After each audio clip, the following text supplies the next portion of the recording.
wonderful for me to be here. I'm really excited to share with you what I know, and I'm really interested also to get your input. So definitely I will be asking you to use the chat box and participate.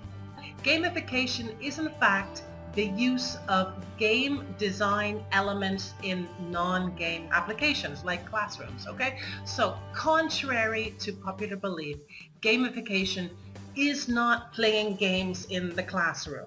I just want to mention a little bit about tech specifically, okay? If I'm doing an activity that works really well in my classroom, okay, I leave it that way. There's no reason to change just for the sake of change. But then there are some activities that would work better in a digital context. All right, so let's begin with avatars as one of the first things we're going to look at through gamification. An avatar is a character, and they're often used in games, okay, for a variety of reasons. So the concept of missions or quests is simply to create tasks or activities for your students and group a series of tasks, okay, around a particular quest, around a particular goal that you want to achieve them, and you can give them whatever names you want. Okay, so here's a few ideas. Use missions with a digital app, for example.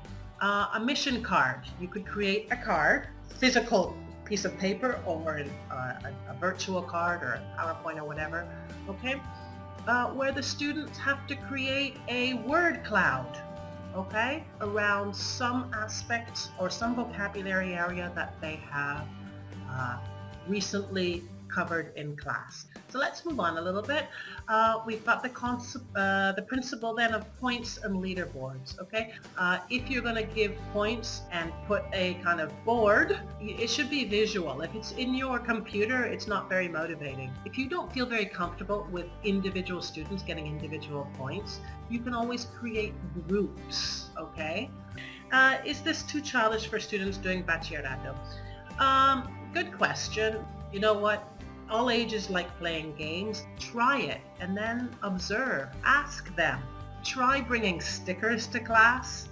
Doesn't matter the age. I've seen 17, I want a sticker too. I want a sticker too. All right. Stickers for everybody.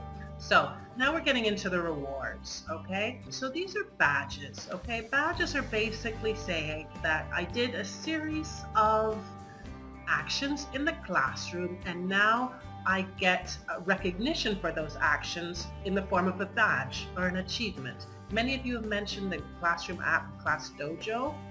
These are some of the badges they use in theirs. I get a badge for helping each other, or being an independent learner, or making an effort with my homework. So you can use them in your class to recognize student efforts, not only academically, but in any number of areas.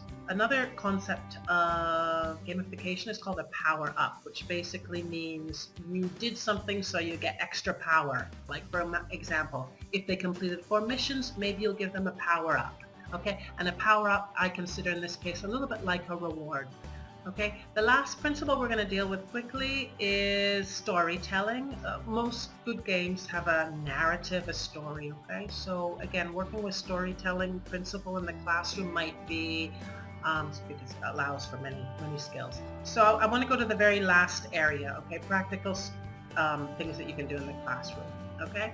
For skills work, you can create mini quests, as I said, per unit with various missions, 1 mission per skill, okay? That would be one idea to work on skills through missions.